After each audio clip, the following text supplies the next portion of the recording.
तो आज की इस वीडियो में हम जानेंगे कि त्रिभुज के प्रकार, त्रिभुज कितने प्रकार के होते हैं और उसके कितने प्रकार होते हैं। पहले हम जानेंगे कि भुजाओं के आधार पर त्रिभुज के प्रकार, दूसरे नंबर पे जानेंगे कोणों के आधार पर त्रिभुज के प्रकार की त्रिभुज कितने प्रकार के होते हैं और त्रिभुज का मतलब क्या होता है, मतलब त्रिभुज किस किस टाइप में डिवाइड हो सकते हैं और त्रिभुज के प्रकार क्या है, सब जानेंगे detail by detail, step by step जानते हैं। चलो, भुजाओं के आधार पर अगर हम बात करते हैं त्रिभुज, पहले तो त्रिभुज हमें पता होना चाहिए जिसकी 3 कोने होते हैं वो मतलब त्रिभुज होता है, मतलब जिसकी 3 साइडें होंगी वो त्रिभुज कहलाएगा।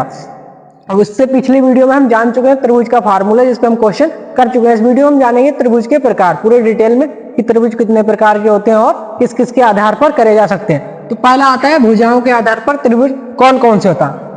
तो भुजाओं के आधार पर पहला होता है समबाहु, समबाहु त्रिभुज। जो समबाहु त्रिभुज होता है इसका मतलब क्या होता है। अब समबाहु त्रिभुज में, समबाहु त्रिभुज में जो तीनों भुजाएं होंगी वो बराबर होंगी। समबाहु का मतलब क्या होता है, एक समान, मतलब तीनों भुजाओं की लंबाई बराबर होती है, समबाहु त्रिभुज वो कहलाते हैं। तो इसमें लिखेंगे तीनों भुजाओं की लंबाई बराबर होती है।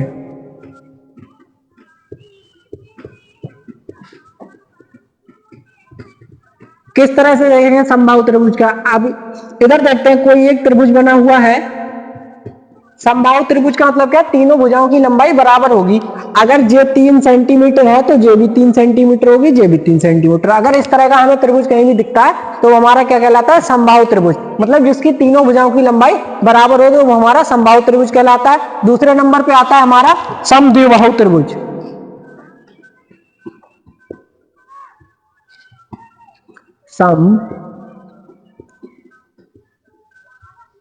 समद्विबाहु त्रिभुज। अब समद्विबाहु त्रिभुज का मतलब क्या, द्विबाहु मतलब जिसकी दो भुजाएं बराबर होंगी वो हमारा क्या कहलाएगा, समद्विबाहु त्रिभुज। तो ऐसा त्रिभुज मतलब इससे ही पता चल रहा समद्विबाहु, द्वि मतलब दो, दो भुजाएं इसकी बराबर होती हैं वो हमारा समद्विबाहु त्रिभुज कहलाता है। इसमें हम देखेंगे क्या लिखेंगे, कोई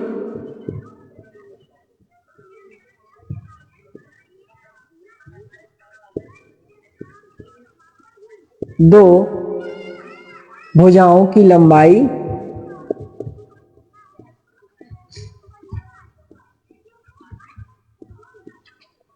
बराबर हो।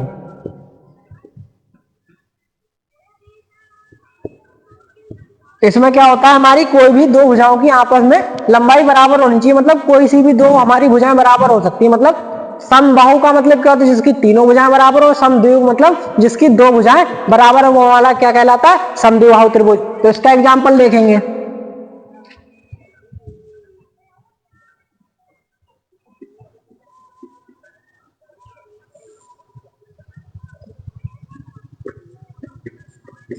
अब इसमें हम देखते हैं कि हमारी एक भुजा 4 है, दूसरी भुजा भी 4 है, तीसरी भुजा हमारी कितनी है, 5 है। मतलब इसमें हमारी दो भुजाएं बराबर होंगी, तीसरी भुजा अलग होगी। लेकिन इसमें एक चीज हम और याद रखेंगे, जब आमने सामने की भुजाएं बराबर होती हैं तो आमने सामने के कोण भी हमारे बराबर होंगे। तो इसमें हम लिखेंगे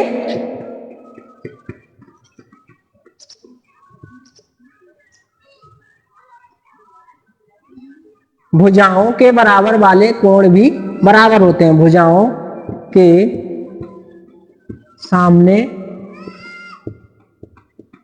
के कोण बराबर होते हैं। जो भुजाएं हमारी बराबर होंगी उनके आमने सामने के कोण आपस में कैसे होंगे, बराबर होंगे। अब इसका हमारा तीसरा पॉइंट रहता है, हमने समबाहु त्रिभुज पढ़ लिया, समद्विबाहु त्रिभुज पढ़ लिया। अब आता है हमारा विषमबाहु त्रिभुज। क्या होता है, विषम नाम से ही पता चलता है, विषम मतलब अलग अलग होना, विषम बाहु त्रिभुज।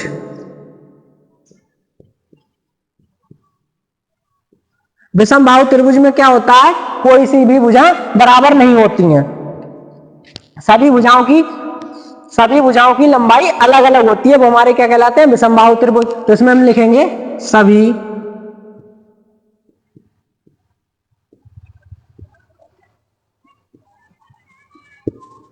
सभी भुजाओं की लंबाई अलग होती है।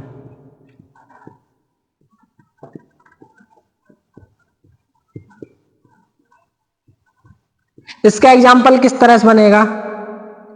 एक कोई त्रिभुज है, इसकी एक भुजा 7, 6 है, एक भुजा 8 है, एक भुजा 9 है, मतलब इसकी तीनों भुजाएं की लंबाई अलग अलग है, तो वो हमारे क्या कहलाते हैं? विषमबाहु त्रिभुज।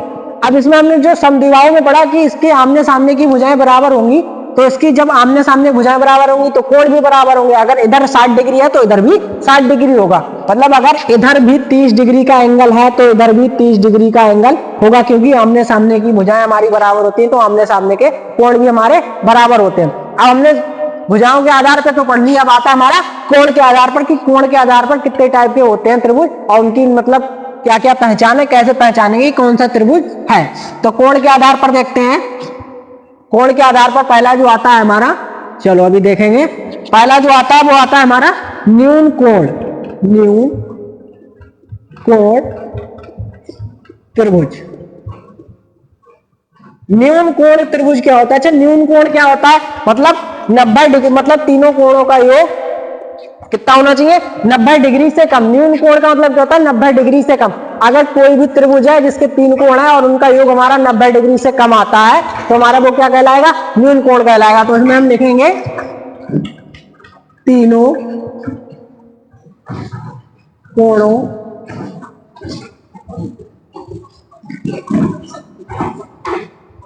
तीनों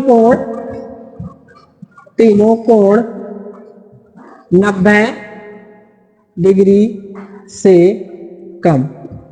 न्यून कोण कौन सा होगा? मतलब जो तीनों कोण हो वो हमारे कैसे होने चाहिए? 90 डिग्री से कम होने चाहिए। अगर कोई मतलब एक क्वेश्चन है, जैसे दे रखा है, एक कोण इनने दे रखा है, जैसे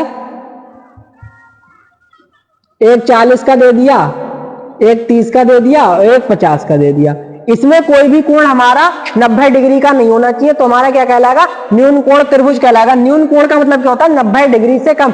अगर कोई भी हमारा 90 डिग्री से ज्यादा जा रहा है तो वो हमारा न्यून कोण त्रिभुज नहीं रह जाता है। अगर 90 डिग्री से कम के मतलब कोण है तो हमारा वो न्यून कोण त्रिभुज कहलाता है। तो इस तरह से हमारा न्यून कोण हो जाता है कंप्लीट। न्यून कोण त्रिभुज क्या कहलाता है? कोई तीनों में से कोई भी कोण 90 डिग्री का नहीं होना चाहिए। योग की बात नहीं कर रहा था, मतलब योग तो होगा ही होगा, योग क्या होता है? त्रिभुज का हमेशा 180 अंश होता है, लेकिन मतलब जो तीनों कोण हो उनका योग हमारा 180 डिग्री रहेगा। लेकिन इसमें बात क्या होती है? मतलब कोई भी कोण 90 डिग्री से ज्यादा नहीं हो, मतलब प्रत्येक कोण 90 डिग्री से ज्यादा नहीं होना चाहिए। जैसे 40 है, यहाँ पे 90 नहीं होगा, 90 हो गया तो न्यून कोण नहीं रहेगा। 40 है, 30 है, 50 सब 90 डिग्री से कम है, तो हमारा क्या कहलाता है? न्यून कोण। इसका जो दूसरा पॉइंट आता है वो आता है हमारा समकोण। समकोण। अब समकोण क्या होता है? पहले तो हमें पता हो समकोण क्या होता है। समकोण जो 90 डिग्री का हो। अब समकोण त्रिभुज क्या होता है उसकी बात करेंगे। त्रिभुज, समकोण त्रिभुज। समकोण त्रिभुज का मतलब होता है एक कोई कोण हमारा 90 डिग्री का होना ही चाहिए। एक कोण 90 डिग्री का, एक कोण 90 डिग्री का होता है। इसमें बात क्लियर है। अगर किसी में कोई एक त्रिभुज है, अगर उसमें 90 डिग्री का कोण नहीं दे रखा है तो वो हमारा समकोण त्रिभुज नहीं कहलाएगा। तो इसका हम एग्जांपल किस तरह से देखेंगे? इस तरह से इसका एग्जांपल देखेंगे। जो हमारा 90 डिग्री का आ जाएगा, बाकी जो दो भी अलग टाइप के हो सकते हैं, मतलब 45-45 के कर दो, ठीक है। एक हमारा मतलब क्या कहने का मतलब है, जो 3 त्रिभुज हैं इसमें एक कोण हमें 90 डिग्री का चाहिए 100%, तभी हमारा समकोण कहलाएगा। अगर ऐसा नहीं है तो हमारा समकोण नहीं हो पाएगा। मतलब तीनों में से कोई भी एक कोण 90 डिग्री का दिया होगा तो वो हमारा समकोण त्रिभुज कहलाता है। अब इसका लास्ट पॉइंट जो आता है वो मतलब अधिक कोण क्या होते हैं? अधिक कोण त्रिभुज। अधिक कोण त्रिभुज। अधिक कोण त्रिभुज क्या होता है? अब अधिक कोण क्या होते हैं? पहले तो अधिक कोण जानो। अधिक कोण का मतलब होता है 90 डिग्री से ज्यादा। अधिक कोण त्रिभुज, इसका मतलब क्या हो रहा है? मतलब 90 डिग्री से अधिक का भी कोई एक कोण हमारे त्रिभुज में होना चाहिए, तभी हमारा क्या कहलाएगा? अधिक कोण त्रिभुज। तो इसमें हम लिखेंगे एक कोण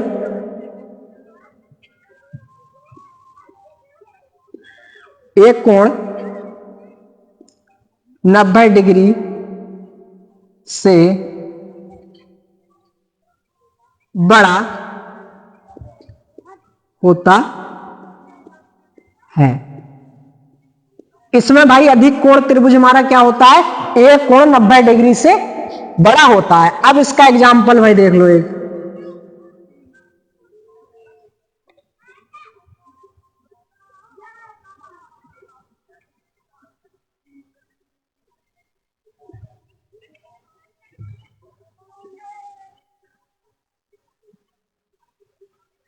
एक कोण 90 डिग्री से बड़ा होता है। मान लीजिए कोई हमें कोण दे रखा है इन लोगों ने,